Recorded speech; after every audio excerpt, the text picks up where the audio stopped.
The FTC doesn't mess around when it comes to prosecuting marketers and advertisers who break their advertising laws. This week, we'll take a look at 6 laws the agency enforces to protect consumer privacy and prevent the scam tactics that have been robbing people of millions of dollars each year. While some apply only to specific industries, others may surprise you with how broad their reach is. Read on. You might be in violation of some of these rules without even realizing it. The laws. The FTC's Division of Marketing Practices maintains a number of rules guiding ethical marketing practices, and they updated them regularly as new technologies and techniques emerge, so be sure to check back on their site often.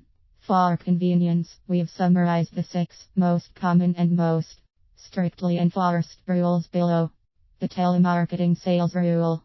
Your phone rings, and it's a number you don't recognize. You answer it, just in case it's important, and what do you hear? A recording of someone promising to pay off all your debt or refinance your home loan. Even worse, your phone rings at 11 o'clock at night and you answer quickly, worried it might be urgent, only to hear someone on the other end offering a special deal on cable packages.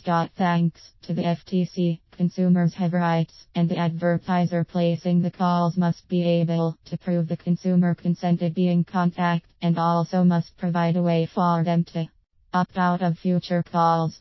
The CAN spam rules. The CAN spam rules are pretty basic, but most people still don't use them properly.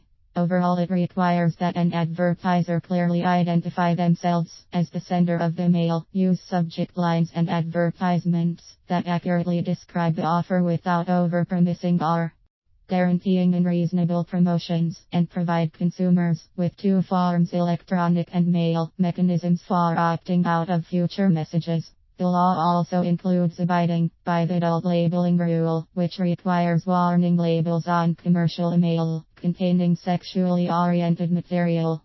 The franchise and business opportunity rule. Ever see one of those late night ads that claims you can make an incredible amount of money working from home in just an hour a day? This rule is directly related to those claims. Any organization promoting a business opportunity or selling a franchise must give prospective buyers a disclosure document containing 23 required pieces of information about the business and any earnings claims the seller makes to help them make an informed and realistic decision. The 900 number rule. When people first started texting on cell phones, advertisers started promoting offers to consumers, asking them to text a code to a certain number. Participants were unknowingly subscribing to phone lists as well as accruing extra fees on their wireless bills. Now sellers of pay-per-call services must clearly disclose the price of their services, cannot market to children except in a very few specific situations, and have to allow customers a reasonable process for disputing any charges for 900 number services. The funeral rule. You would think the funeral services industry would be mostly made up of compassionate people trying to help during an already difficult time. Unfortunately, there are exceptions to that rule, whose actions have forced the FTC had to come up with a rule requiring funeral directors to fully disclose associated costs and any other information about the services they provide. Losing someone is hard enough. Consumers shouldn't have to foot a huge bill they unknowingly racked up in the midst of grieving. The Magnuson-Moss Act. Have you purchased an electronic device recently? A new car? If the checkout clerk asked if you wanted the warranty that goes along with your new toy, it's most likely because of this act, which requires that warrant information be available to consumers before they agree to purchase an item.